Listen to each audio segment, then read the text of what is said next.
Selamat sore semuanya. Terpujilah Sang Buddha. Namo Buddhaya.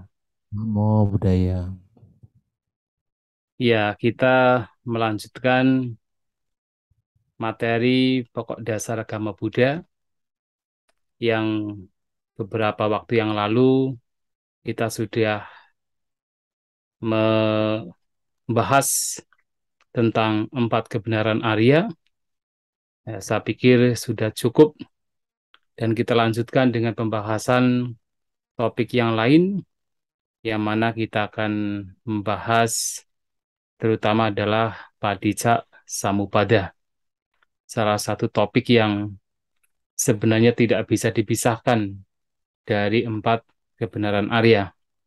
Seperti yang juga sebenarnya telah disinggung bahwasanya Padicca Samuppada pun diajarkan oleh Sang Buddha hanya untuk menjelaskan tentang bagaimana duka penderitaan itu muncul dan bagaimana duka penderitaan itu lenyap.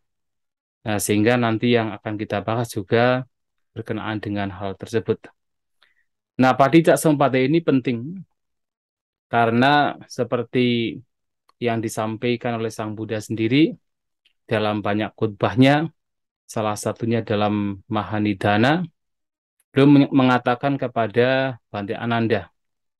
Jadi ketika Bhante Ananda berpendapat bahwa Padicca Samuppada yang kebanyakan orang melihatnya sebagai ajaran Buddha yang mendalam, yang dalam, tetapi Bhante Ananda melihat itu dengan sangat jelas terlihat.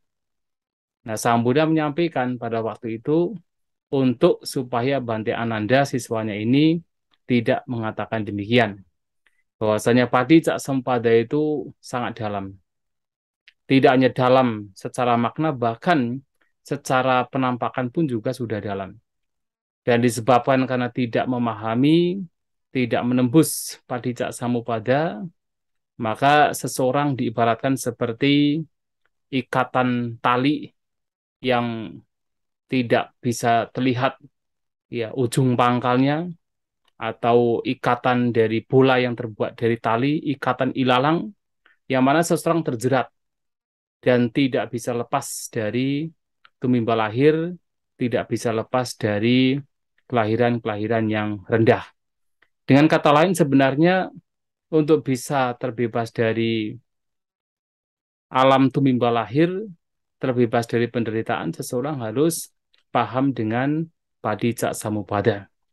Nah, ini disampaikan oleh Sang Buddha kepada Bante Ananda siswa beliau.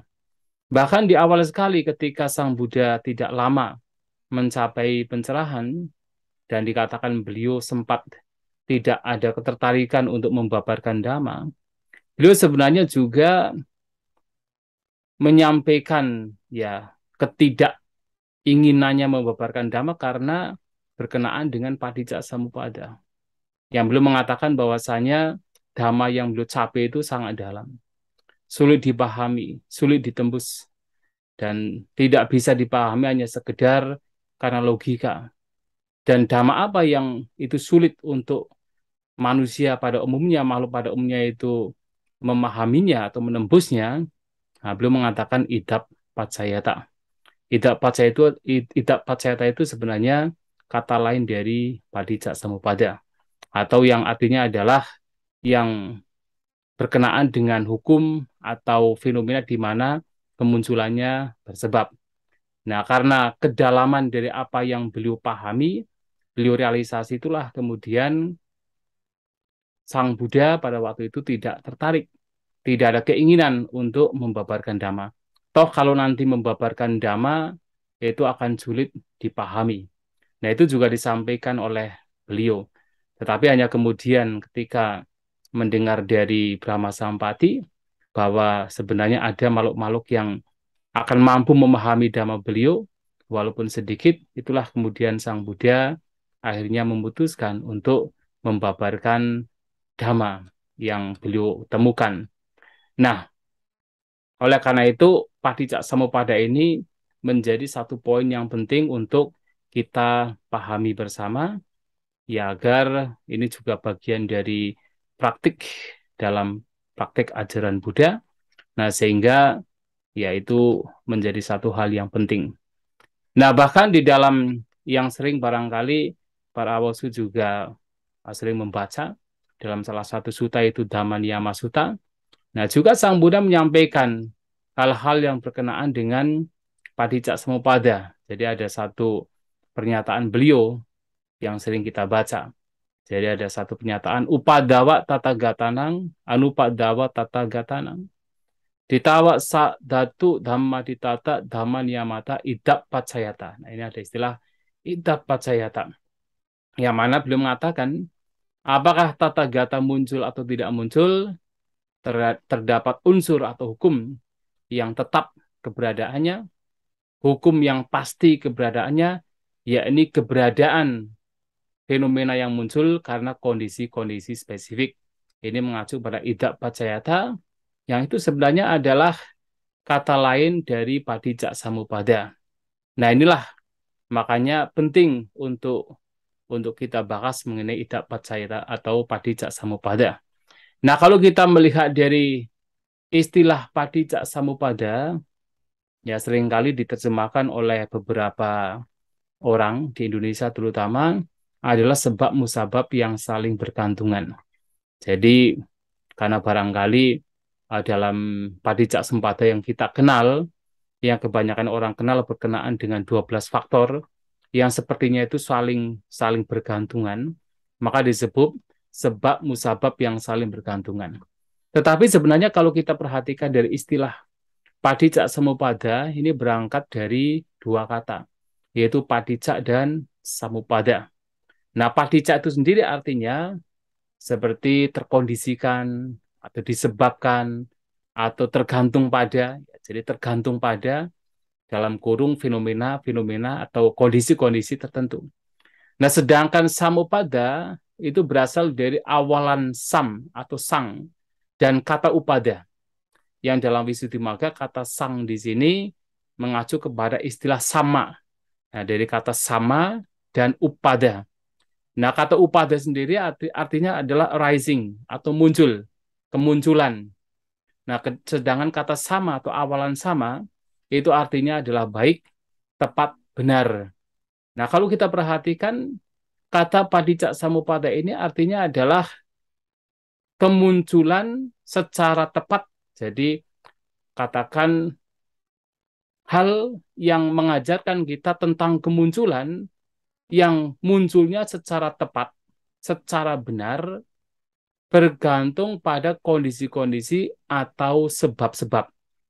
Nah, artinya dalam padicak samupada ini, atau kita menggunakan istilah hukum padicak samupata ini, nah kita ditunjukkan bahwasanya setiap fenomena yang muncul itu muncul secara tepat, muncul secara memang sudah spesifik sekali.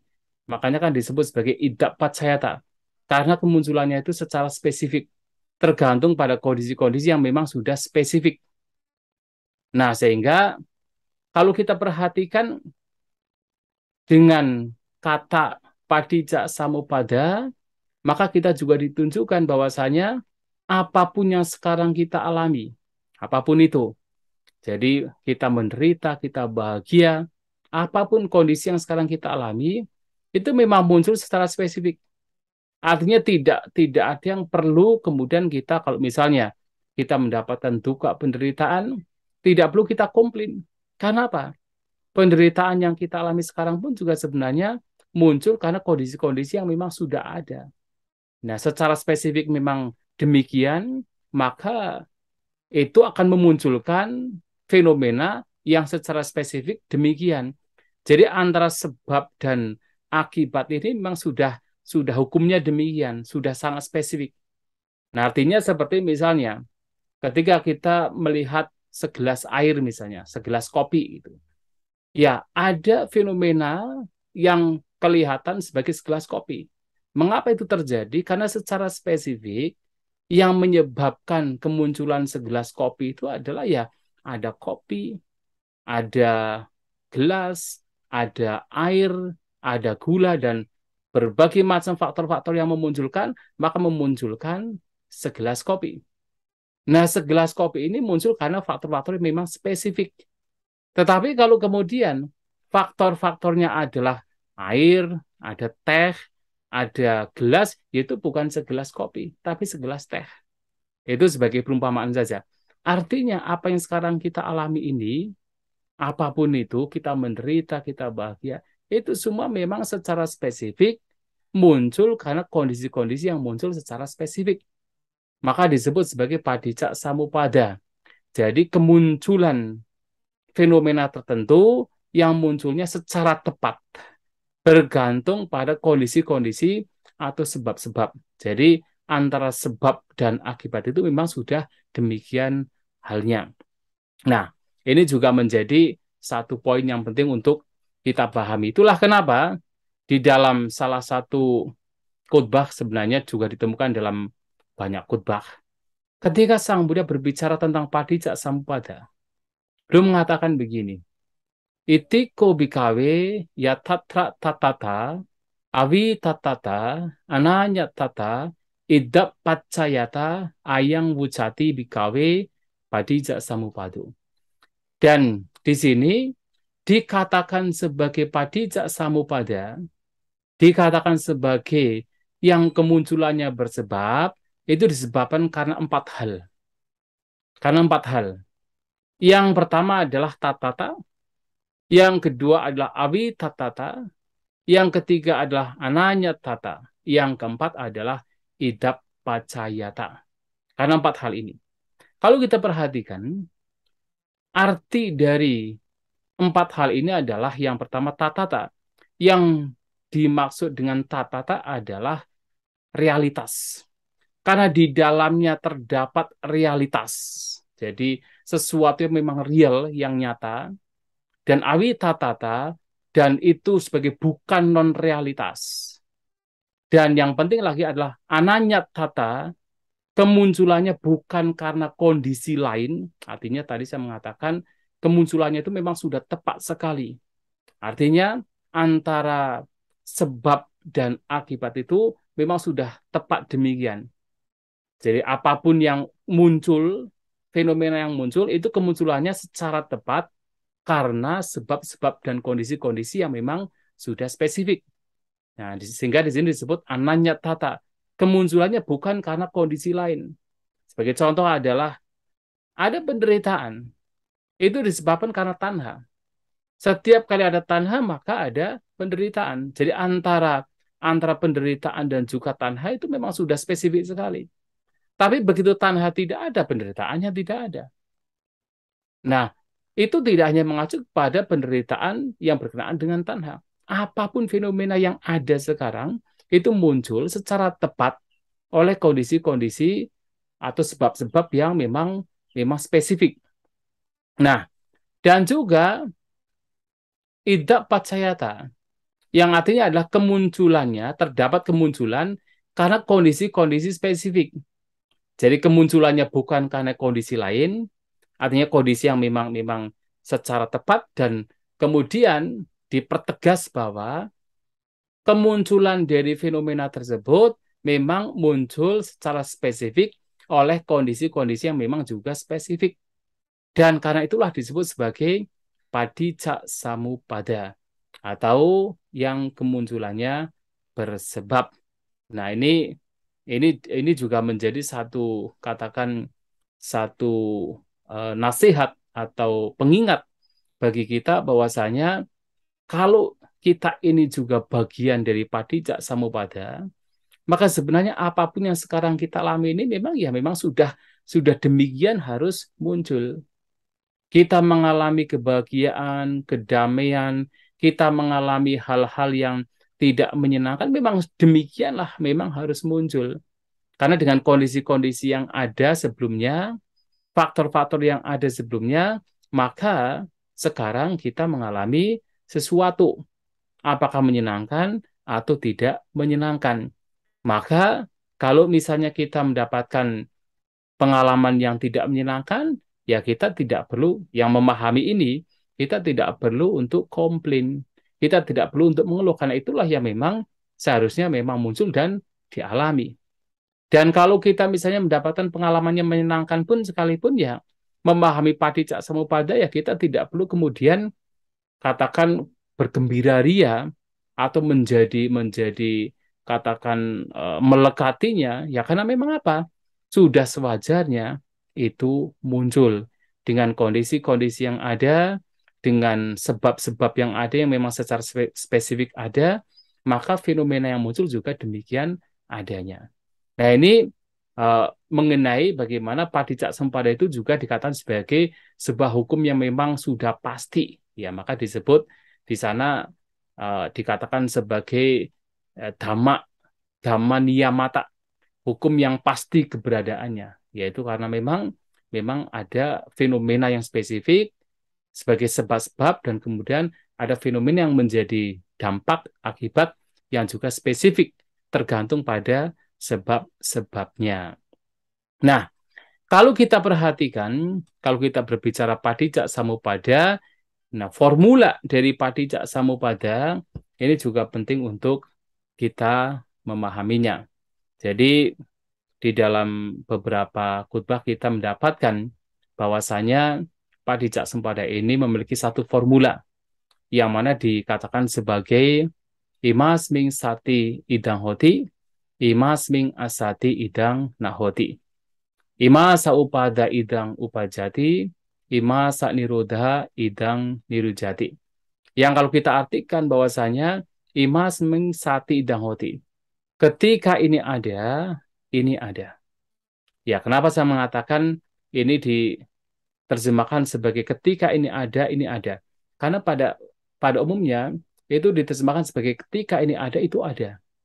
Tapi kalau kita perhatikan dari istilah yang digunakan oleh Sang Buddha, itu menggunakan kata ini. Jadi ada kata imang dan kata idang. Jadi imasming itu dari kata imang, ya, dan juga idang. Imang itu juga ini, idang juga ini. Maka ketika ini ada, ini ada. Bukan sesuatu yang jauh. Imasming asati idang nahoti. Ketika ini tidak ada, ini juga tidak ada. Nah, kenapa digunakan istilah idang? Kenapa bukan etang? Kalau etang kan itu.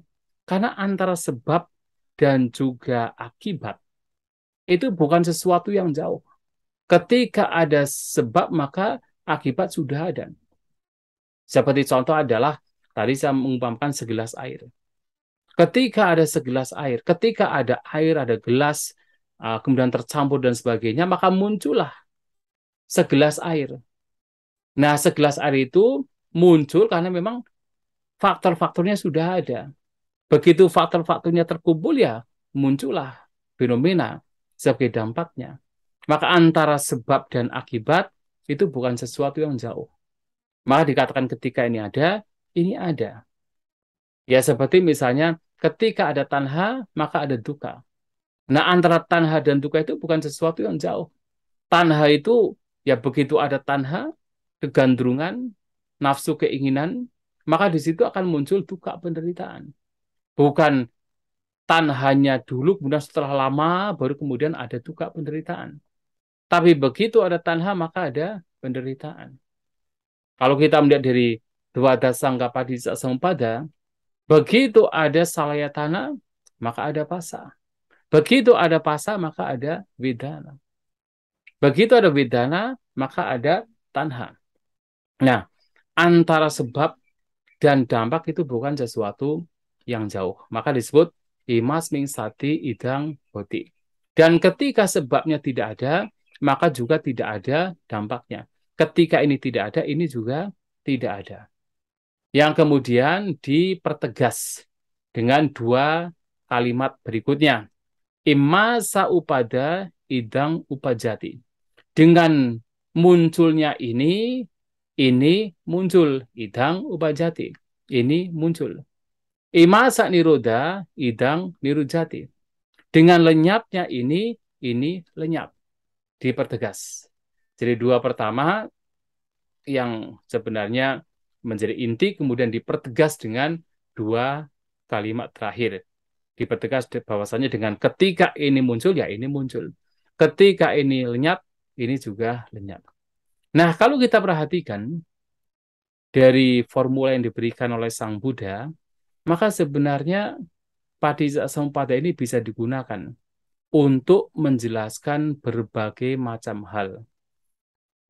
Bahkan semua aspek kehidupan, semua hal apakah itu sosial, ekonomi, politik, pendidikan, bahkan alam semesta ini, berbagai semua, ya tidak hanya berbagai tapi semua fenomena itu bisa dijelaskan menggunakan hukum Paticcasamuppada. Kenapa? Karena hukum ini menjelaskan bahwa setiap fenomena muncul karena sebab. Apapun itu. Baik fenomena sebagai kita makhluk, ya batin dan jasmani, atau fenomena yang bukan makhluk, apapun itu, apakah rumah, gunung, sungai, dan sebagainya, termasuk iklim, hujan, dan sebagainya, itu semua muncul karena apa? Muncul karena sebab-sebab. Muncul karena kondisi-kondisi. Nah, tetapi ini menjadi penting. Walaupun sebenarnya Paticcasamuppada ini digunakan oleh Sang Buddha untuk menjelaskan semua hal, untuk menjelaskan, ya katakan bisa digunakan untuk menjelaskan semua aspek kehidupan, tetapi Sang Buddha hanya menggunakan Paticcasamuppada ini untuk menjelaskan bagaimana dukkha muncul dan bagaimana dukkha lenyap. Itu saja. Karena apa? Sekali lagi bahwasanya Sang Buddha konsisten sekali mengajarkan Dhamma hanya untuk bagaimana seseorang terbebas dari dukkha, seseorang terbebas dari penderitaan. Nah, sehingga beliau tidak akan menggunakan formula Paticcasamuppada, hukum atau pemahaman Paticcasamuppada untuk menjelaskan hal-hal yang sebenarnya di luar dukkha atau di luar padamnya dukkha atau lenyapnya dukkha. Maka Sang Buddha hanya menjelaskan ya 4 kebenaran Arya melalui Paticcasamuppada. Dan itulah kenapa kemudian muncul yaitu satu ya pembahasan yang sering dibahas oleh oleh katakan oleh kita umat Buddha, yaitu dua dasangga Paticcasamuppada atau 12 faktor yang kemunculannya bersebab, yang di situ hanya menjelaskan bagaimana dukkha penderitaan itu muncul dan bagaimana dukkha penderitaan lenyap. Itu saja. Tetapi harus diingat bahwa dua dasangka Paticcasamuppada itu bukan satu-satunya penjelasan tentang Paticcasamuppada. Harus diingat bahwasanya semua hal yang berkenaan dengan batin dan jasmani oleh Sang Buddha dijelaskan. Dijelaskan bahwasanya itu juga bagian dari yang kemunculannya bersebab. Semuanya. Sebagai contoh adalah ketika ya pernah ditanyakan pula yang ada di dalam Indriya Bhawana Sutta. Nah, di sana kan dikatakan mengenai ketika seseorang melihat dengan mata, melihat objek dengan mata, biasanya akan muncul 3 jenis pikiran. Pikiran menyenangkan, tidak menyenangkan, dan pikiran yang netral. Ketika 3 jenis pikiran muncul, maka seseorang harus merenungkan bahwa pikiran-pikiran yang muncul itu adalah sangkatang, olarikang, padicaksamupanang. Nah, padicaksamupanang ini adalah padicaksamupada. Jadi harus dilihat bahwasanya pikiran yang menyenangkan, tidak menyenangkan, pikiran yang netral itu adalah sesuatu yang kemunculannya bersebab. Ya, padicaksamupanang. Yang kemunculannya itu muncul karena berbagai macam sebab. Nah, ini juga walaupun kata-kata misalnya manapang, amanapang, manapang, manapang tidak ditemukan di dalam 12 faktor Paticcasamuppada, bukan berarti kemudian tidak masuk ke dalam Paticcasamuppada.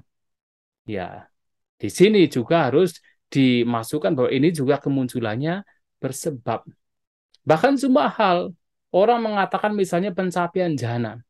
Nah, pencapaian jhana pun juga termasuk bagian dari Paticcasamuppada atau Padicaksamupanang.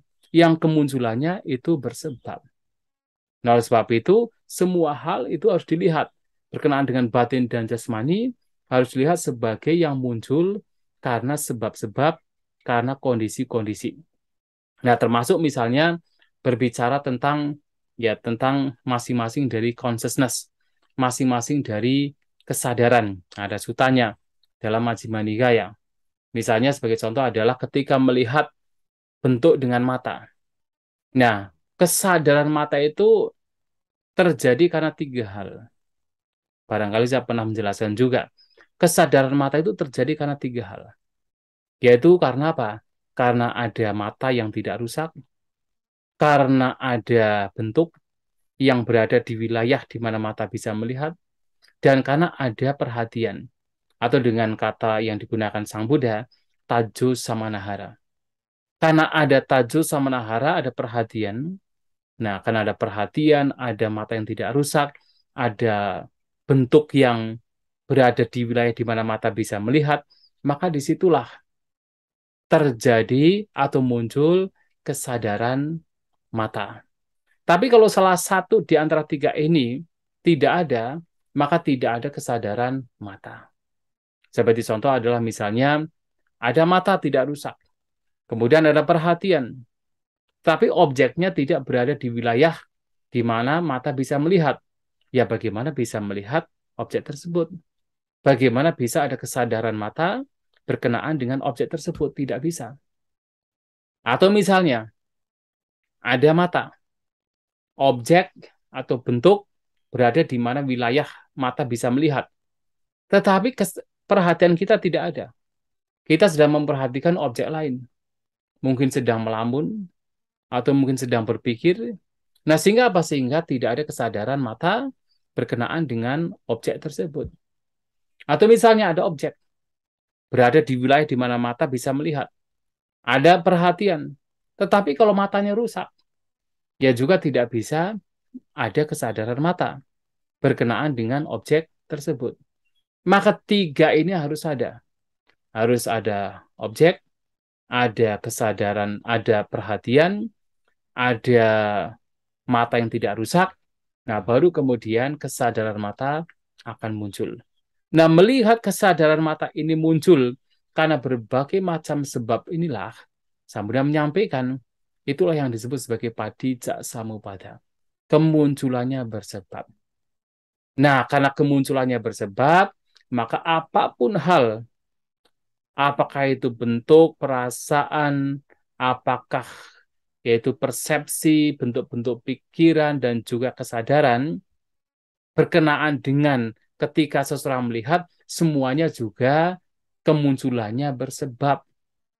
Yang kemunculannya bersebab, itu adalah tidak kekal. Kenapa? Apapun yang muncul karena sebab-sebab, maka ketika sebab-sebabnya itu lenyap, maka itu juga akan mengalami pelenyapan. Itu tidak kekal. Yang tidak kekal, ketika dilekati membawa kepada duka penderitaan. Yang tidak kekal dan membawa duka penderitaan karena kemunculannya bersebab, maka itu tidak ditemukan ada entitas anatta. Akhirnya ujung-ujungnya yaitu anicca, dukkha, dan anatta. Muncul di apa? Pemahaman bahwa segala sesuatu kemunculannya bersebab. Ada kondisi-kondisi. Dan setiap kondisi-kondisi yang muncul ini tidak bisa dipertahankan. Itu hanya sekedar muncul kemudian lenyap. Dan apa yang muncul dan lenyap itu juga dampaknya juga akan sama. Itu juga muncul dan lenyap. Nah, sehingga dari sini melihat bahwa segala sesuatu, termasuk utamanya batin dan jasmani, adalah kemunculannya bersebab atau padicca samuppada, maka kita dianjurkan untuk bagaimana kita tidak melekat terhadap apapun yang kemunculannya bersebab. Nah, ini juga apa yang disampaikan Sang Buddha berkenaan dengan padicca samuppada, berkenaan dengan kesadaran. Dan tidak hanya kesadaran mata, juga kesadaran telinga. Jadi ada telinga yang tidak rusak, ada yaitu suara yang berada di mana wilayah telinga itu bisa mendengar, kemudian ada perhatian terhadap suara tersebut, baru muncul kesadaran telinga. Demikian pula kesadaran hidung. ya hidung juga tidak rusak. Kemudian ada bebauan yang berada di wilayah di mana hidung bisa mencium. Kemudian ada perhatian, maka muncul kesadaran hidung. Kemudian juga kesadaran lidah juga sama. Jadi lidah juga tidak rusak. Kemudian ada rasa di mana bisa dirasakan oleh lidah. Kemudian ada perhatian, maka baru muncul kesadaran lidah. Sentuhan juga sama. Jadi setiap kemunculan dari kesadaran, dari 6 kesadaran, itu muncul dari berbagai macam faktor. Karena muncul dari berbagai macam faktor, maka itu disebut sebagai padicak samupada, yang kemunculannya bersebab. Dan kemunculannya tidak hanya bersebab, tetapi kemunculannya itu secara tepat muncul karena sebab-sebab yang spesifik atau idap pacayata. Nah, jadi apapun yang muncul itu muncul secara spesifik oleh sebab-sebab yang juga spesifik. Nah, itu berkenaan dengan padicak samupada. Dan memang yang paling sering dibahas berkenaan dengan padicak samupada adalah dua dasangga padicak samupada atau 12 faktor yang kemunculannya bersebab. Nah, saya kira sebelum saya lanjutkan sampai di sini mungkin ada pertanyaan, saya kira dipersilahkan kalau memang ada pertanyaan. Ya,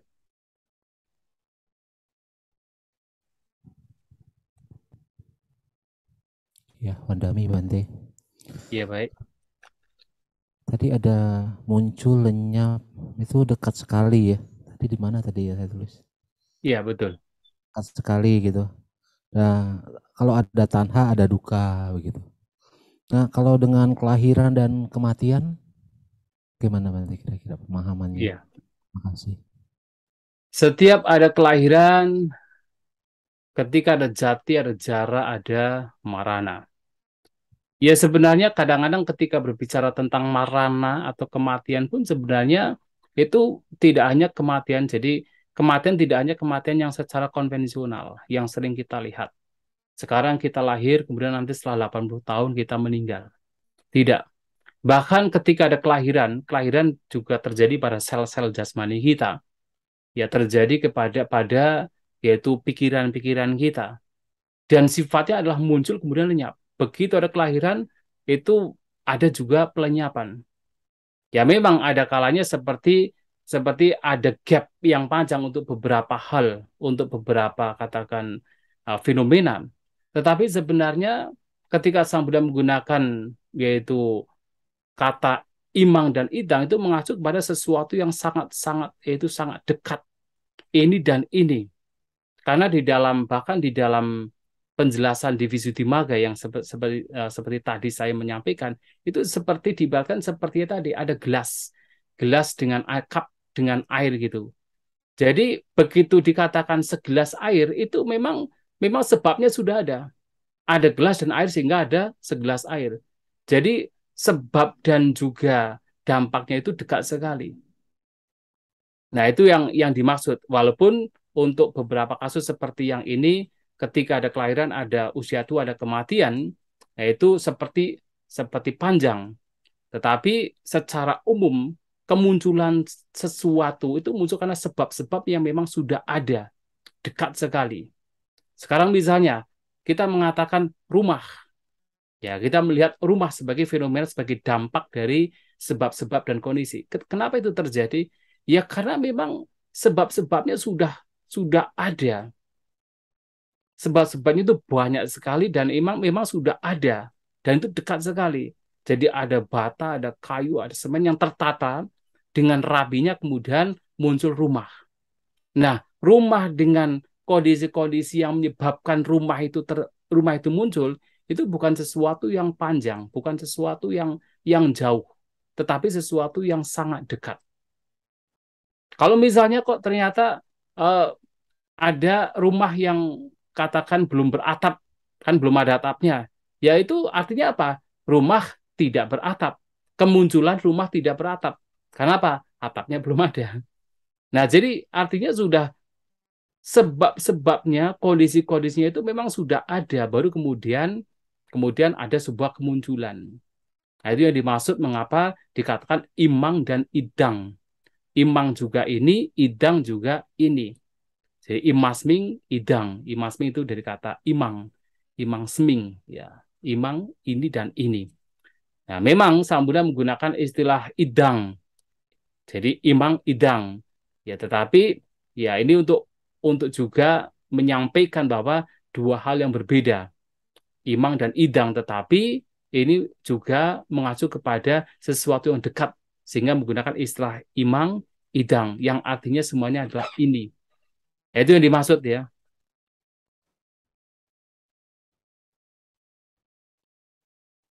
Ya, Bante. Ya, Jadi maksudnya kalau kita kan usaha ya untuk mencapai, kita udah rajin misalnya, udah berusaha misalnya kan, kalau dekat berarti wah kita rajin. Manusia begitu ya Bante mungkin ya. Baru sebentar rajin udah maunya nyampainya kemana gitu. Jadi saya pikir ya tadi tidak udah demikian juga. Harus pemahaman. diingat, harus diingat, Awuso, bahwa segala sesuatu itu muncul bukan satu saja. Sekarang misalnya begini, orang berpikiran, oh kalau rajin berarti harus berhasil begitu kan. Tetapi ingat juga bahwasanya keberhasilan itu muncul dari berbagai macam sebab. Jadi dalam Padicak Samuppada pun juga disebutkan bahwasanya tidak ada yang namanya klausa prima. Sebab tunggal tidak ada. Tetapi banyak sebab. Seseorang barangkali rajin.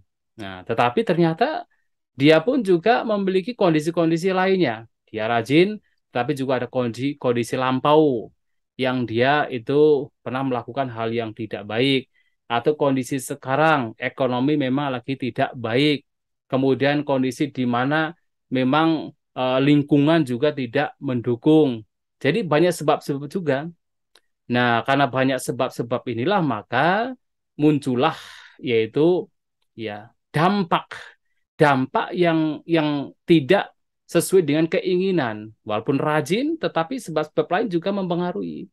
Sehingga itu tidak kemudian langsung begitu rajin, langsung mendapatkan kesuksesan.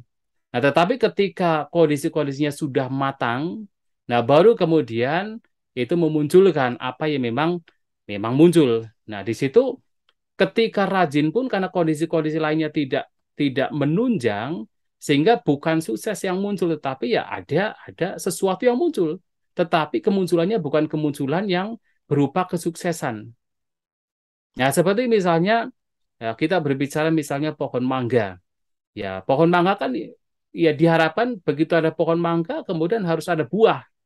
Nah, tetapi buah itu muncul karena apa? Berbagai macam kondisi. Tidak hanya pohon mangga saja. Tapi selain ada pohon mangga, ada pohonnya, ada daun-daunnya dan sebagainya, tetapi juga harus ada iklim yang tepat, ada cuaca panas, ada nutrisi tertentu. Nah, baru kemudian setelah semuanya itu lengkap, matang, baru muncullah buah mangga. Nah, artinya tidak hanya satu penyebab saja, banyak penyebab yang memunculkan. Ya seperti rumah. Rumah ini kan muncul karena banyak penyebab juga. Ya, jadi begitu orang misalnya, oh saya sudah punya bata, sudah punya besi, sudah punya punya semen, apakah langsung jadi rumah? Ya tidak, karena penyebab-penyebab lainnya belum ada juga. Artinya harus ada si tukangnya yang mengerjakan, kemudian iklimnya juga harus tepat supaya bisa dikerjakan. Kalau hujan-hujan terus juga tidak bisa mengerjakan dan banyak sebab-sebab yang kemudian ketika matang berkumpul maka muncullah yaitu rumah. Jadi tidak hanya satu sebab saja, banyak sebab yang memunculkan. Maka dalam Padicak Samuppada itu tidak dikatakan sebagai klausa prima bahwa ada sebab tunggal, tetapi banyak sebab yang memunculkan di sana. Ya, begitu ya. Terima kasih Bante. Ya.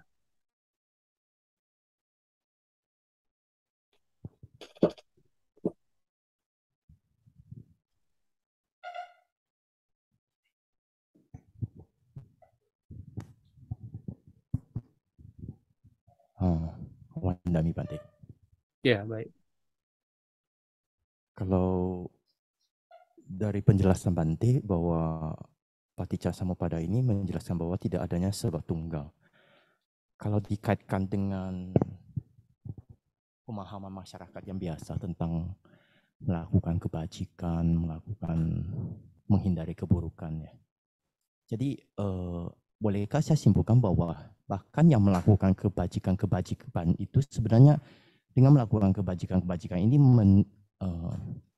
menambah probabilitas ya mungkin ya untuk mendapatkan hasil yang lebih baik, menghindari keburukan itu, jadi juga mereduce possibility-nya untuk hasil-hasil yang buruk, walaupun memang kan bukan satu-satunya sebab ya Bante, kan masih ada sebab-sebab lainnya. Bolehkah dikatakan demikian Bante? Memang kan bahkan Sang Buddha mengatakan bahwa hukum karma itu sangat kompleks, acinteya ya. Jadi secara gampangnya apakah boleh kita memahaminya demikian? Saya teringat yang cerita Ratu Malika itu, katanya bahwa walaupun beliau itu sangat melakukan banyak kebajikan, kan pernah teringat kejahatan aja bahkan bisa terlahir ke alam yang menyedihkan gitu. Apakah demikian Bante? Dan hal ini? Iya. Jadi memang kebajikan secara umum, kebajikan itu membawa kepada kebahagiaan. Itu secara apa hukumnya. Tetapi ternyata apakah kebahagiaan yang muncul itu harus sewaktu seseorang melakukan kebajikan? Karena apa? Karena banyak kondisi-kondisi lainnya juga yang ketika itu belum matang, ya tidak memunculkan apa yang diharapkan. Ketika itu belum matang. Karena apa yang kita alami sekarang kan juga tidak hanya muncul dari kebajikan yang sekarang, tapi juga dari perbuatan yang lampau. Kemudian juga dari, ya kalau kita bicara tentang misalnya abhidhamma kan tidak hanya karma saja kan, tetapi juga dari makanan, dari iklim, dari batin, itu semua memengaruhi apa yang sekarang kita alami. Nah, dari berbagai macam faktor inilah yang kemudian memunculkan sebuah kondisi. Ya, kondisinya bisa berbagai macam. Ya, karena misalnya, kenapa seseorang misalnya begini? Seseorang suka berbuat kebajikan, tetapi kenapa kok dia masih dikucilkan banyak orang misalnya? Ya, karena apa? Kebajikan itu sendiri sudah membawa kepada hal yang baik, tetapi karena dia masih suka katakan mencela yang lain, suka merendahkan yang lain, bisa juga kemudian itu membuat kondisi-kondisi tertentu di mana dia pun juga masih dicela. Dia melakukan kebajikan, tetapi dia masih dicela karena dia suka mencela yang lain. Dia suka katakan melakukan hal yang buruk kepada yang lain. Nah, oleh sebab itu, walaupun secara alamiahnya kebajikan membawa kebahagiaan, tetapi juga harus diingat ada faktor-faktor lainnya juga yang mempengaruhi sekarang kita mendapatkan pengalaman. Dan itu tidak hanya karma saja. Dan karma pun juga tidak hanya karma sekarang saja. Ada karma-karma lampau. Dan untuk berkenaan dan karma pun juga tidak hanya satu karma saja. Tidak hanya satu perbuatan saja. Yaitu misalnya berbuat bajik berdana saja. Tapi juga karma yang dilakukan oleh perilaku kita, ucapan kita, kemudian kita mungkin punya hormat kepada ya yang lain, kita memiliki ucapan yang lemah lembut, itu juga bagian dari perbuatan yang mempengaruhi apa yang sekarang kita harus mengalami. Nah, sehingga di sini ya perbuatan bajik sangat bajik karena itu akan menjadi satu kondisi yang memengaruhi seseorang mendapatkan baik dan buruk, terutama adalah kebaikan. Tetapi yang lain-lain pun juga menjadi faktor-faktor yang nantinya mematangkan atau menjadi satu kesatuan untuk memunculkan sebuah pengalaman. Nah, itu memang demikian. Dengan penjelasan Bante ini, saya mempunyai satu anggapan bahwa justru dengan bahwa paticca samuppada ini bukan kausa prima ini, patutlah menggugah kita bahwa sebenarnya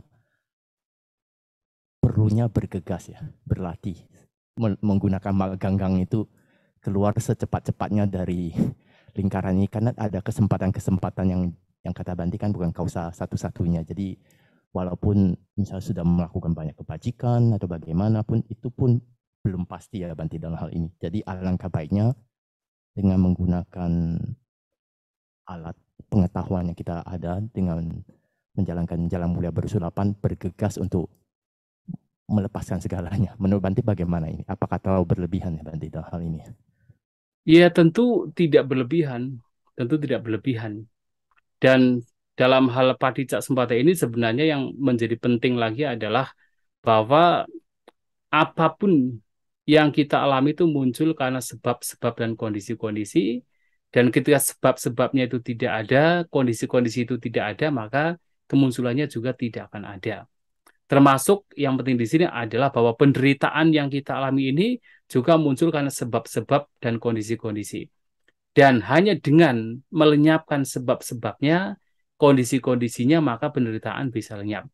Maka dari Padicaksamupata ini kita sebenarnya diajarkan untuk ya secara katakan konsisten untuk mengupayakan melenyapkan sebab-sebab kondisi-kondisi yang telah ditunjukkan oleh Sang Buddha sebagai penyebab kondisi mengapa kita menderita, dan itu sebenarnya yang paling paling penting.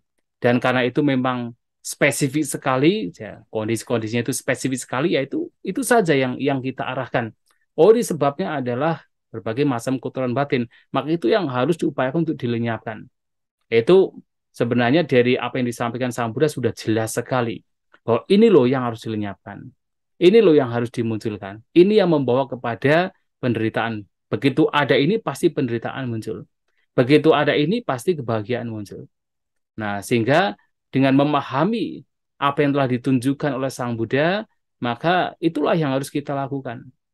Dan karena Padicaksamupata juga memang sifatnya kompleks, ya, kompleks sekali, karena tidak hanya satu penyebab saja yang memunculkan kita mendapatkan penderitaan ataupun kebahagiaan. Itulah kenapa kita harus betul-betul mengumpulkan apa yang baik-baik.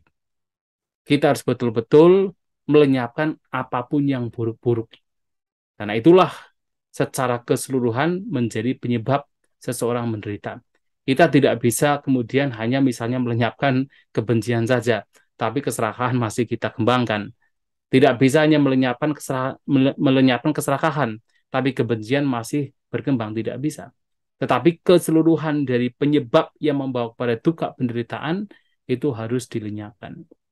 Dan itu yang bisa kita katakan pahami atau kita mendapatkan pemahaman dari apa yang disampaikan Sang Buddha berkenaan dengan Padicaksamupata untuk bergegas melenyapkan sebab-sebab kondisi-kondisi yang membawa kepada penderitaan. Baik, terima kasih Ya. Bante. Bandami, Bante. Ya, baik. Ada pertanyaan, Bante. Padicaksamupata ini kan istilah kemunculan bersebab atau dependensi kemunculan. Ada 4 hal penyebabnya, realitas bukan non-realitas. Yang ketiga, kemunculan karena antara sebab dan akibat yang tepat atau spesifik. Yang keempat, terdapat kemunculan karena memang muncul secara spesifik karena faktor yang spesifik. Yang saya ingin tanya, kalau misalnya secara kehidupan sehari-hari, itu memang pasti apa yang kita perbuat, pasti ada sebabnya dan juga akan ada kemunculannya dengan berbagai faktor. Yang saya ingin tanyakan, karma yang wajib berbuah ini, Bante, itu maksudnya sebabnya itu kan kita nggak tahu ya, istilahnya kayak di kehidupan ini sebab-sebab apa yang telah dilakukan kadang. Nah, munculnya sebab ini nih dari kehidupan lampau atau dari kehidupan ini, Bante? Kadang ketika misalnya kayak contoh aja kayak janin misalnya, ketika di kehidupan ini seseorang misalnya banyak membunuh, ketika dia cita-cita dan momen kesadaran pati sandinya muncul, misalnya kehidupannya hanya 7 hari, itu kan sebenarnya kan ketika masih dalam janin itu kan sebenarnya belum ada misalnya perbuatan yang terbentuk. Namun karma pastinya dia hanya umur 7 hari. Berarti itu faktor spesifiknya itu dari kehidupan sebelumnya atau gimana, Bante? Terima kasih. Ya, sebenarnya yang dimaksud dengan faktor spesifik itu tidak hanya satu penyebab kehidupan sebelumnya, termasuk penyebab-penyebab yang sekarang pun juga menjadi faktor spesifik. Artinya seperti misalnya seorang janin yang baru lahir, baru 7 hari misalnya meninggal. Itu disebabkan bukan tidak hanya karena karma lampau, ya, tetapi juga karma-karma yang katakan kondisi-kondisi yang lainnya juga. Ya, sebagai contoh misalnya, yaitu salah satunya adalah karma lampau, hasil dari karma lampau. Kemudian ditambah lagi karena orang tuanya atau ibunya barangkali makan makanan yang memang tidak sesuai. Kemudian barangkali kemudian ya dia terlahir dengan kondisi di mana belum waktunya. Jadi banyak hal yang menyebabkan dia kemudian meninggal. Apakah masih di dalam janin atau setelah keluar misalnya setelah 7 hari dan seterusnya. Itu semua disebabkan karena banyak hal. Tidak hanya karma lampau saja. Jadi yang dimaksud dengan spesifik sebenarnya apapun yang sekarang kita alami sekarang dengan faktor-faktor yang sebelumnya yang kita sekarang mengalami itu memang sudah spesifik. Jadi semua fenomena, semua penyebab sehingga muncul sebuah fenomena itu sudah spesifik sekali. Sudah spesifik sekali. Apapun itu. Ya dalam hal ini dalam kaitannya seorang bayi meninggal itu ya tidak hanya karma lampunya saja tapi juga faktor-faktor lainnya juga spesifik sekali yang menyebabkan janin tersebut meninggal atau bayi tersebut meninggal. Ya seperti misalnya tadi saya menyampaikan, misalnya ada segelas air, segelas kopi misalnya. Kan secara spesifik memang memang demikianlah. Ada kopi, ada air, ada gelas, itu spesifik sekali. Dan segelas kopi yang manis, ya juga karena apa? Ada kopi, ada gula, ada air, ada gelas dan lain-lainnya juga menyebabkan yaitu munculnya segelas kopi yang manis. Jadi semuanya spesifik. Jadi apapun yang kita lihat sekarang, kemunculannya sekarang kita ada terjadi itu disebabkan oleh sebab-sebab kondisi-kondisi yang memang sudah sangat spesifik. Dan itu tidak hanya satu sebab saja. Ya, semua sebab yang menyebabkan fenomena itu muncul secara kata sebab-sebabnya sudah spesifik sehingga kemunculannya juga spesifik. Yaitulah yang terjadi. Kemunculannya demikian dengan faktor-faktor yang memang sudah sangat spesifik. Jadi tidak hanya misalnya tadi ditanyakan apakah yang spesifik itu adalah karma lampunya, tidak hanya itu saja. Yang kondisi-kondisi lainnya juga memang sudah spesifik demikian. Eh, Kadang kalau saya mikir gitu Bante, kan sebenarnya misalnya karma pastinya dia hanya hidup di janin 7 hari. Berarti kan sebenarnya karma kematiannya itulah yang membentuk kondisi-kondisi sebelumnya yang menciptakan sehingga berakhir umur 7 hari. Misalnya kayak memang dia berumur 7 hari maka terlahirlah di rahim ibu yang tidak sehat. Mungkin faktor ekonomi kurang sehingga asupan gizinya tidak cukup. Itu maksudnya sebab kemunculannya kan kayak bisa kebalik-balik gitu loh Bante. Karena gitu. Ya memang ada kalanya juga seseorang itu katakan terlahir di kondisi yang tidak menyenangkan, itu karena karma juga. Tetapi harus diingat pula bahwasanya karma itu juga bukan satu-satunya penyebab. Ya, terkadang misalnya seperti ini, kita berbicara misalnya kematian. Kematian itu ada dua jenis secara umum, yaitu kala maranang dan akala maranang. Nah, kalau kala maranang itu karena dua hal, yaitu ayu kayang dan kama kayang. Jadi karena masa hidupnya sudah habis dan juga karena kama itu hasil perbuatan di sini sudah habis. Itu adalah kala maranang. Jadi kematian yang memang sudah sesuai dengan waktunya. Tapi ada juga namanya akala maranang. Jadi yang kematian yang belum sesuai waktunya. Seperti satu contohnya adalah kematian karena kecelakaan. Kematian karena katakan ya seperti bunuh diri dan sebagainya. Itu karena belum waktunya. Nah, di sini sebenarnya semuanya tidak hanya sekedar karena karma saja, tetapi juga karena hal-hal lain juga yang menyebabkan. Ya, memang secara katakan yang tampak itu kalau kita korelasikan semuanya dengan karma, itu seakan-akan janin tersebut terlahir di keluarga yang katakan menderita itu karena karma. Kemudian terlahir di seorang ibu yang jahat itu karena karma. Akan selalu demikian. Kalau kita korelasikan dengan karma. Tetapi ternyata karma itu tidak satu-satunya faktor. Yang lain-lainnya juga memengaruhi juga. Jadi tidak semua karena karma. Nah, oleh sebab itu yang di sini yang paling penting adalah apapun faktor-faktornya, apakah karma lampau, apakah karena ibunya yang tidak hidup dengan sehat, ataukah karena ibunya mungkin jatuh, ataukah karena katakan iklim yang tidak sesuai, atau karena obat tertentu. Nah, kemudian bayi tersebut katakan dalam janin meninggal. Nah, apapun penyebabnya, dari karma lampau atau dari ibunya dan semuanya yang menyebabkan itu semua adalah spesifik. Itu semua dikatakan sebagai idak patsayata yang kemunculannya memang dari kondisi-kondisi yang memang sudah sangat spesifik. Bisa Ya, Bante, apakah bisa dikatakan sebab-sebab ini dapat dipengaruhi oleh salah satu faktor sebab faktor yang dominan? Apakah bisa dikatakan seperti itu, Bante? Ada yang dominan sehingga menarik sebab-sebab yang lainnya untuk bisa mengikuti yang dominan. demikian. Bisa demikian. Ya, bisa dikatakan ada faktor dominan. Karena memang ya bahkan di dalam hukum karma itu sendiri kan ada yang namanya upat tambaka karma. Jadi karma yang menjadi pendukung. Ya, artinya yang itu dominan sehingga menarik yang lainnya juga. Ya, itu bisa demikian. Bahkan di dalam ya 24 pacaya itu ada namanya adipati pacaya. Nah, adipati pacaya itu adalah kondisi yang memang dikatakan paling dominan. Ya, bisa memang demikian sehingga menarik hal-hal lain yang juga mengikut atau katakan menjadi pendukung, menjadi penyebab terjadinya sesuatu. Bisa demikian. Kalau Baik. dikatakan ada yang dominan. Ya, baik Bante, terima kasih. Ya.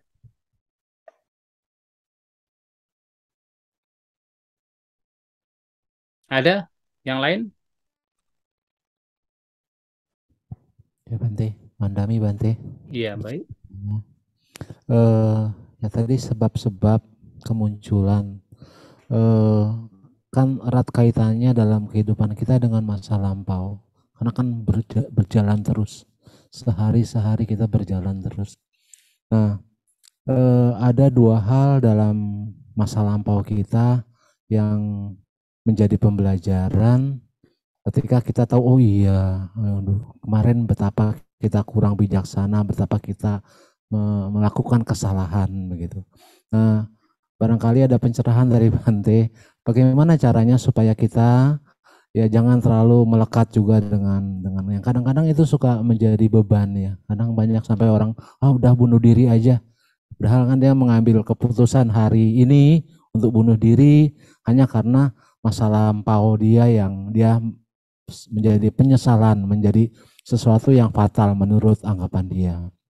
Atau juga barangkali bagaimana caranya supaya kita lebih jeli, lebih menyadari, oh iya ini masa lampau yang bisa ditarik sebagai pembelajaran kita supaya di waktu yang akan datang kita bisa lebih maju, lebih baik. Bante. Terima kasih Bante. Ya itulah pentingnya kita belajar dhamma, pentingnya kita mengembangkan kebijaksanaan. Nah, kalau memang seseorang tidak belajar dhamma, tidak mengembangkan kebijaksanaan, ya ketika ada masalah, apalagi masalah yang besar, membuatnya menjadi depresi, stres, bisa juga mengarah kepada hal demikian. Penyesalan yang tidak berhenti, kemudian menganggap dirinya sudah down, akhirnya lebih baik bunuh diri, lebih baik lenyap gitu kan. Nah, itu karena tidak ada kebijaksanaan. Nah, tetapi kalau seseorang punya kebijaksanaan, memahami bahwasannya yang lampau itu sudah tidak bisa kita kita ubah karena itu sudah terjadi, ya apapun yang lampau itu sudah terjadi tidak bisa kita ubah.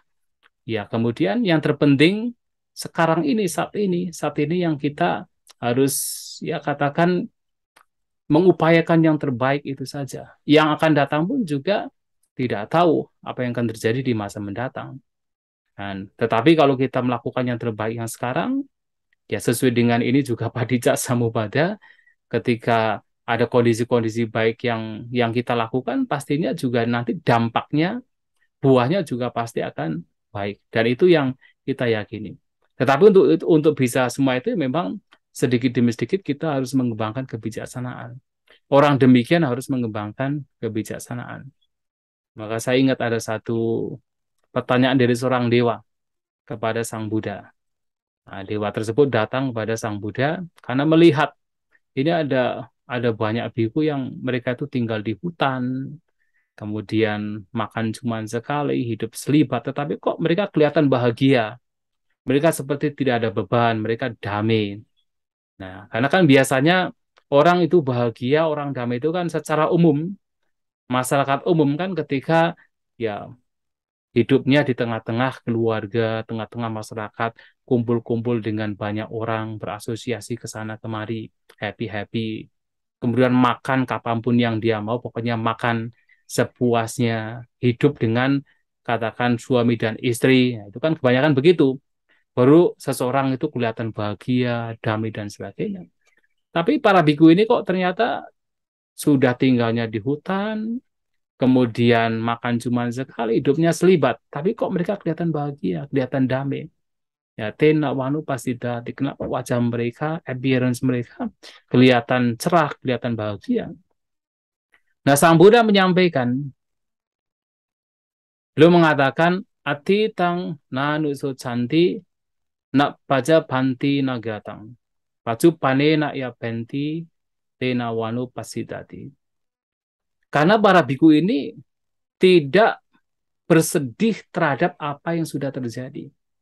Jadi tidak berlarut dalam kesedihan terhadap apa yang telah lewat, yang lampau.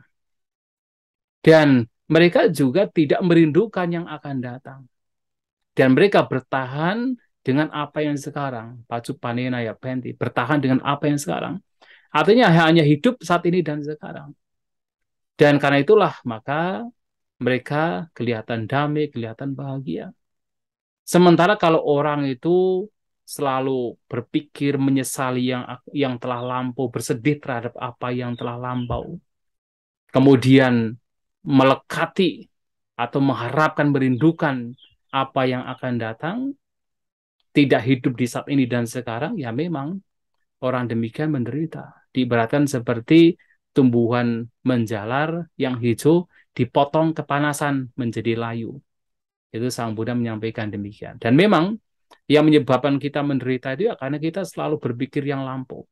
Yang lampau itu tidak hanya katakan, oh dulu saya mendapatkan pengalaman buruk, tidak hanya demikian.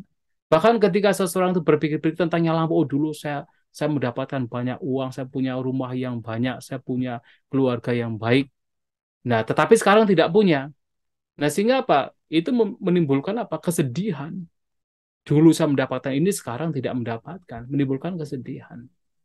Dan kita merindukan yang akan datang, yang belum pasti, kemudian kita genggam, kita lekati erat, menjadi cemas, menjadi khawatir, takut. Kalau jangan-jangan yang akan datang tidak sesuai dengan kenyataan, nah itulah yang membuat seseorang memang menderita. Nah, tapi kalau kita memahami apa yang disampaikan oleh Sang Buddha, kita katakan hidup di saat ini dan sekarang, ya walaupun tentunya kita tidak lepas dari yang lampau, karena yang sekarang ini juga hasil dari yang lampau juga. Tetapi kalau kita paham dengan apa yang disabdakan Sang Buddha, dengan kebijaksanaan yang disampaikan oleh Sang Buddha, kita praktikkan, kita kembangkan, kita implementasikan, ya kita menjadi bahagia, menjadi lebih damai. Dan itulah kenapa mengembangkan kebijaksanaan itu penting untuk kita peroleh. Ya kita tidak bisa katakan kepada orang tersebut harus harus jangan khawatir, jangan cemas. Ya kita hanya bisa mengatakan bahwa Anda ya juga harus berjuang untuk mengembangkan kebijaksanaan, untuk menggali kebijaksanaan supaya bisa juga terbebas dari hal-hal yang membuat menderita.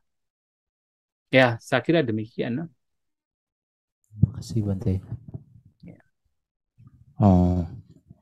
Pandami Bante. Bante tadi Bante sempat menyinggung tentang Indriya Bawana Sutta Bante. Halo.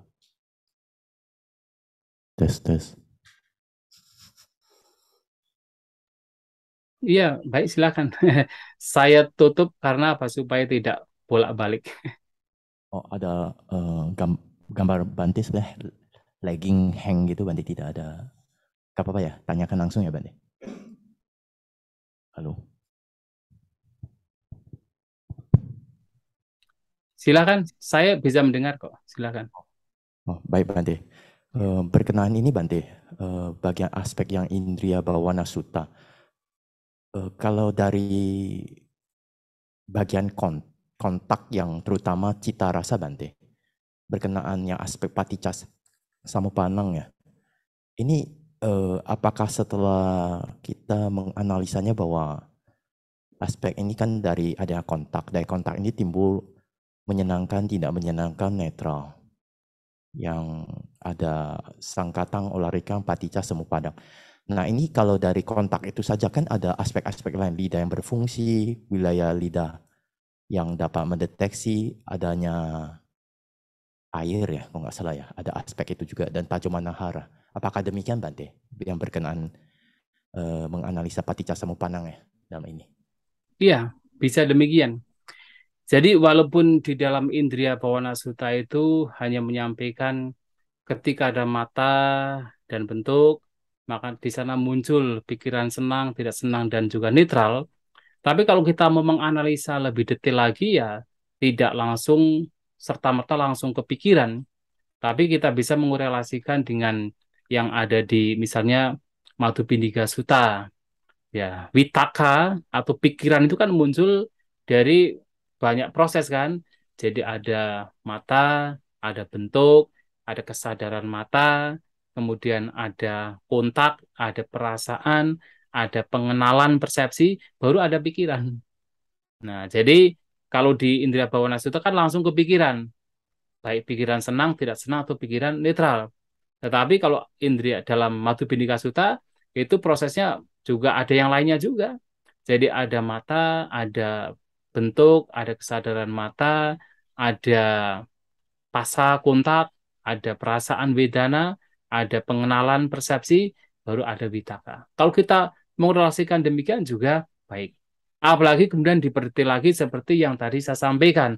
Ternyata untuk memunculkan kesadaran mata pun juga sebenarnya di situ ada mata yang tidak rusak, kemudian ada bentuk yang berada di wilayah di mana mata bisa melihat, kemudian ada perhatian tajuk samanahara, baru kemudian ada kesadaran. Nah, itu juga bisa direnungkan di sana. Oh, ternyata pikiran-pikiran ini muncul karena berbagai macam sebab. Kemunculannya bersebab, padicca samuppanang. Nah, kalau demikian halnya ya baik. Sehingga tujuannya untuk apa? Tujuannya untuk memahami bahwa kalau ini kemunculannya bersebab, maka lantas mana yang bisa dikatakan sebagai entitas yang itu kekal, itu selalu ada, yang patut dilekati. Tidak ada. Karena faktor-faktor ini pun juga ternyata muncul kemudian juga lenyap, tidak bisa bertahan. Nah, itu penting juga untuk kita renungkan di situ. Sehingga batin menjadi UPK, batin menjadi seimbang. Ya, bisa demikian untuk memperdetil perenungan terhadap padicca samuppanang. Baik Bante, terima kasih Bante. Ya. Ya, ada yang lain atau ya silakan kalau ada.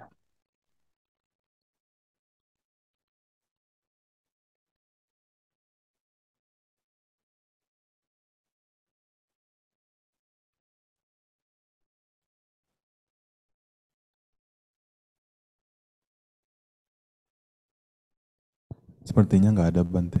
Oh, enggak ada ya. Oke, baik. Kalau tidak ada, saya lanjutkan sebelum kita beristirahat mengenai dua dasangga padicca samuppada. Nah, dalam dua dasangga padicca samuppada yang memang itu menjadi pembahasan yang paling penting dalam padicca samuppada. Nah, di sana disampaikan bahwasanya ada 12 faktor yang kemunculannya bersebab. Yang mana 12 faktor inilah yang kemudian menjadi penyebab-penyebab kemunculan dari keseluruhan duka penderitaan. Maka dalam 12 faktor ini dikatakan ada awija sebagai kondisi, maka muncul sangkara. Kemudian sangkara sebagai kondisi, muncul vinyana, kesadaran. Vinyana sebagai kondisi, maka muncul nama, rupa, batin, dan jasmani. Mental atau pikiran, ya mental dan jasmani. Dengan adanya nama rupa, maka muncul salaya tana atau 6 landasan indera. Dengan adanya salaya tana, maka muncul bahasa, kontak, sentuhan. Dengan adanya phasa, muncul perasaan, vedana. Dengan adanya vedana, muncul tanha, nafsu keinginan atau kegandrungan. Dengan adanya tanha, maka muncul upadana, kemelekatan. Dengan adanya upadana, maka di sana muncul bhava, kemenjadian, becoming. Dengan adanya bhava, maka muncul jati kelahiran. Dan karena ada kelahiran, maka akan ada berbagai macam duka penderitaan. Jara, marana, soka paridewa, duka domana saupayasa. Jadi ada usia tua, kematian, kesedihan, ratap tangis, duka fisik, duka batin, keputusasaan, dan sebagainya. Dan itulah bagaimana keseluruhan dari duka penderitaan itu muncul. Nah, sehingga dari apa yang disampaikan Sang Buddha ini, maka sebenarnya 12 faktor ini menjadi penyebab duka, penyebab kemunculan penderitaan. Dan kalau seseorang hidup mengikuti 12 faktor ini, maka disebut sebagai miccha patipada. Jadi kalau kita mengikuti 12 faktor ini, maka disebut sebagai jalan yang salah, miccha patipada. Kalau kita hidup mengikuti awija, mengikuti sangkara, mengikuti vinyana, mengikuti nama rupa, dan seterusnya, itu dikatakan sebagai jalan yang salah. Nah, tetapi untuk bisa katakan tidak mengikuti jalan yang salah, ya kita harus tahu juga apa yang dimaksud dengan jalan yang salah. Baru kemudian kita bisa mengikuti jalan yang benar atau sama padipada. Nah, sama padipada di sini tidak lain adalah ketika seseorang berjuang mengupayakan untuk melenyapkan masing-masing dari faktor 12 faktor yang kemunculannya bersebab, yaitu melenyapkan awija. Bahkan tidak hanya melenyapkan, tetapi melenyapkan secara total awija. Awijaya dwewa asi sabiraga niroda sangkara nirodo. Jadi dengan lenyapnya, padamnya secara total awija, ketidaktahuan, maka lenyap sanggara. Sanggara adalah di sini mengacu kepada berbagai macam perbuatan. Dan dengan lenyapnya sangkara, maka lenyap pula vinyana, kesadaran. Dengan lenyapnya vinyana, kesadaran, maka lenyap nama rupa, batin dan jasmani. Dengan batin dan jasmani lenyap, maka lenyap yaitu salayatana, 6 landasan indera. 6 landasan indera lenyap, maka lenyap phasa, kontak. Kontak lenyap, maka vedana lenyap, perasaan. Vedana lenyap, maka tanha, nafsu keinginan juga lenyap. Dan kemudian upadana lenyap. Kemenjadian lenyap. Jati, kelahiran lenyap. Kelahiran lenyap, ya sudah tidak ada yang namanya usia tua, kematian, ratap tangis, kesedihan, duka fisik, duka batin, ya, keputusasaan, berbagai macam duka penderitaan, itu juga tidak akan ada.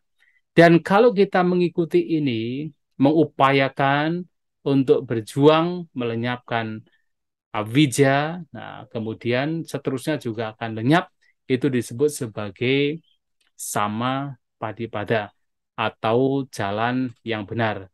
Dan sesungguhnya Ini yang menjadi tugas dari kita sebagai siswa Buddha untuk memperjuangkan, melenyapkan yang menjadi penyebab-penyebab munculnya penderitaan. Tapi kalau kita hidup hanya sekedar mengikuti avijja, sangkara, dan seterusnya, artinya kita membawa kepada penderitaan yang seperti tidak ada endingnya, seperti tidak ada akhirnya. Penderitaan yang berkelanjutan, berada di alam tumimbal akhir. Dan itu yang harus kita lakukan. Dan untuk selanjutnya saya kira kita bisa beristirahat untuk sementara waktu, dan kita akan kembali 15 menit kemudian. Ya, terima kasih. Ya. Makasih Bante.